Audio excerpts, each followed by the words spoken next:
So my name's Taylor, and I'm the Youth Campus Coordinator for the BGCL. And this is Richard, and he's going to talk to us a little bit about his job. So why don't you start off by introducing yourself and telling us what you do for a living? I am Richard Bell. I am a graphic designer, illustrator, instructor, and art gallery. What's the word? I'm spacing out on it. Oh my God, curator. Thank you. There you go. Gallery curator, among other things, but primarily an illustrator and graphic designer. Nice. So what got you into this career field? Comic books. Drawing a lot of comic books and cartoons and all kinds of silly stuff as a kid. And then in high school, it was brought to my attention by one of my art teachers that was actually a potential career path. I thought an architect was the only thing you could do career-wise as drawing. But he informed me that there were art schools, and he helped me develop a portfolio, which I used to then go to Alberta College of Art and Design. And there I found out about illustration and graphic design. So it just kind of was a snowball effect from just wanting to draw all the time and not do math or science because those were hard. And I liked doodling anyway. I got in trouble so many times for drawing all over my homework or on test pages. And, like, it might not be what the teachers wanted, but it's paid off in the long run. So worked out. Yeah, exactly. I mean, I made a job out of it, and I got a roof over my head, and I got food in my belly, so I'm happy. So you mentioned a little bit of it, but what kind of specific training did you need for your job? So with specifically with art school, we did a lot on basically a lot of just like practice and repetition with different mediums as far as illustration is concerned. So both with like acrylic paints, watercolors, things like that, drawing with pencils and things. And even when it came to graphic design, we would even use things like cut paper, rulers, knives, scissors, that kind of stuff. And then on top of that, we would use digital stuff. So using Photoshop and programs like that to compose kind of images, designs, and all that with the goal of communicating in mind, like the key being creating imagery that tells a story or has to say something, whether that be for an advertisement or a comic book or storyboards for a cartoon. Like all of it kind of has that same purpose of communication. Nice. Yeah. So what does kind of like a day-to-day look like for you? Yeah, so day-to-day, it really changes from one kind of field to another. So for instance, like graphic design day to day, you spend quite a lot of time speaking to clients or people that you're working on with projects and finding out exactly what their needs are, what their goals are, who they want to speak to, and then finding the best way to represent that graphically, but then also keeping in mind what the end result is, whether it's video or a poster, banners or animated things or video, that kind of stuff. But a lot of what you would do in that setting is like the vast majority of it is communication with whoever you're doing the work for and ensuring that their needs are met and it's being communicated in the easiest way possible. Because you generally, especially with images, you really only have a few seconds to get someone's attention, and then they're gone. So if you don't get that attention right away, then you're not really going to communicate anything. And then I'd say with illustration, my experience with illustration has mostly been freelance. And a lot of that as well, again, falls back on to communication.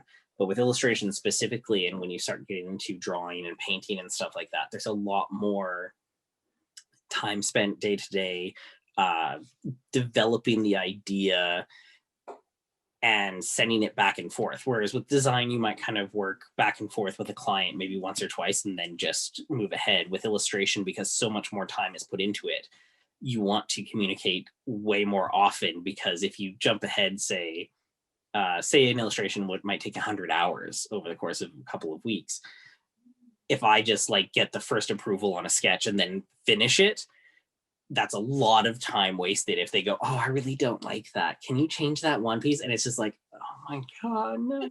So there's a lot of like, okay, I'm gonna spend like 5 or 10 hours and then we're gonna get another update and kind of go back and forth. So that's kind of the, I guess, the most consistent thing through all forms of visual communication is the communication with the client as well as with what you're trying to communicate. um, but one thing I did really enjoy more about illustration over the design is day to day you get to spend your time a lot more kind of, at your desk, music on, or podcast on, and just drawing or painting and creating things that are a lot more interesting and exciting. And hopefully if you manage to find the clients that you relate to, they inspire you to get really creative and spend a lot of time and have fun with it.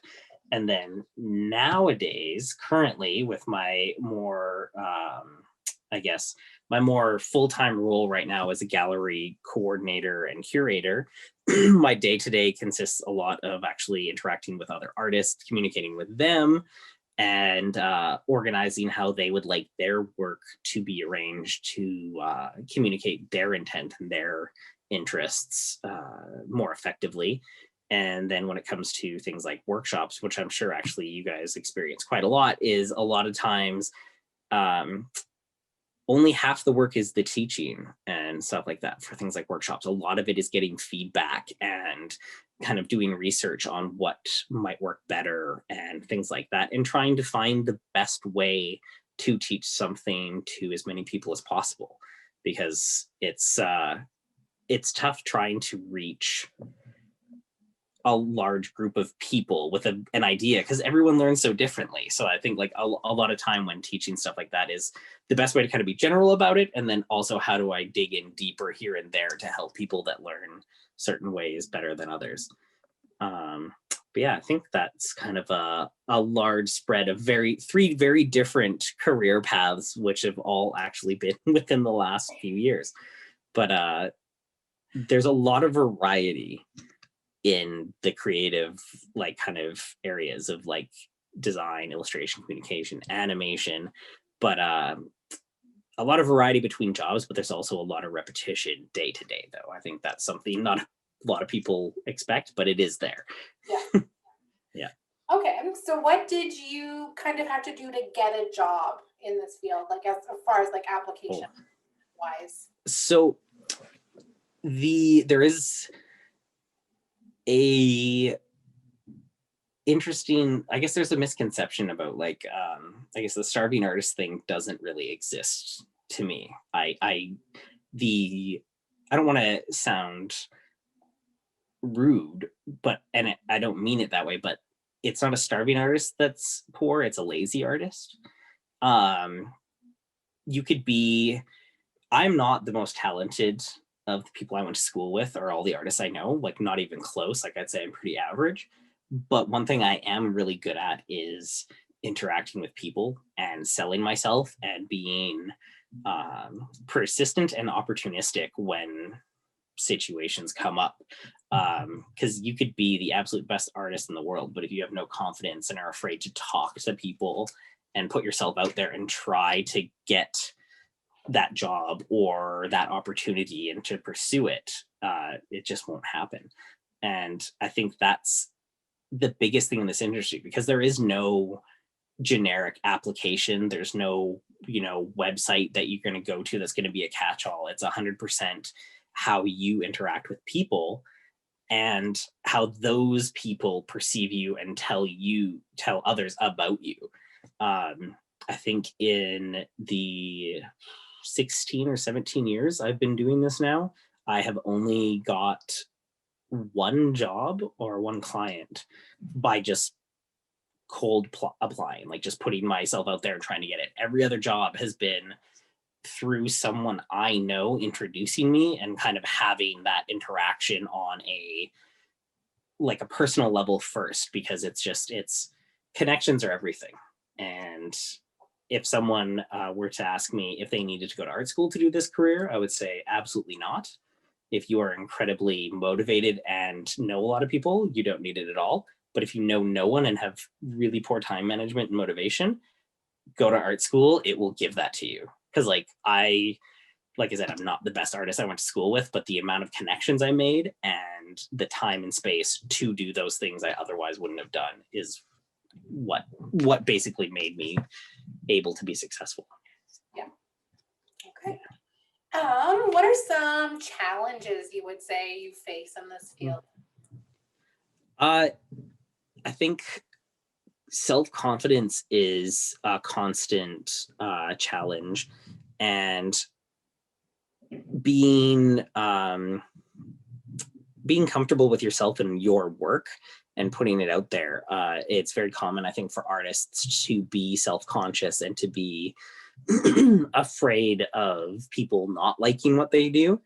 And being able to put it out there anyway and put yourself out there is really important. Another challenge would be just being able to keep making, keep creating, keep designing, even if you're not currently working, or even while you're working, say like at one job, but your goal is still something kind of different. Like you always have to be developing your skills that you want to pursue, or say like, just because you have a job, don't stop updating your portfolio, don't stop learning new skills, because this industry changes so fast. Like I learned a fair bit of web design when I was in school, and I didn't end up doing anything with it or maintaining that at all. And any opportunity I've had since then where it's like, oh, but do you do new web? And I'm like, not anymore. I don't. Like, it's totally different. There's no way. Like I'm 10 years behind on that. It's totally different. So it's like, if that's something you want to keep in your potential future, it's like you have to maintain it. Like you constantly have to be learning. You can't stop. Okay. And the last question I have is, do you have any social media or anywhere that the youth can go to see your work? Yes, I have a website at baywardbell.com. So baywardbell.com. And I have an Instagram that is also Bayward Bell, I believe. It's like I haven't actually had to type that in for a long time. I just like, If it's so I not, think that's what it I'll put is. it in the comments of the video. Yeah, cool, thanks, I appreciate that. But otherwise, that's pretty much all I find myself on. So in that case, I am a bad example of keeping myself out there at all times, because I ignore Facebook, Twitter, YouTube, a lot of other things that are there, because it is a lot of work to maintain it. But for those that do, they definitely see benefits. Like, man, I've seen illustrators that have entire careers solely off Instagram now. It's insane. It's like absolutely mind-blowing. But yeah, mostly just my website. Sounds good. Well, thank you so much for your time. And if you guys have any questions, you can submit them through our website and we'll be happy to get you those answers. But thank you again. Awesome. Thanks, guys.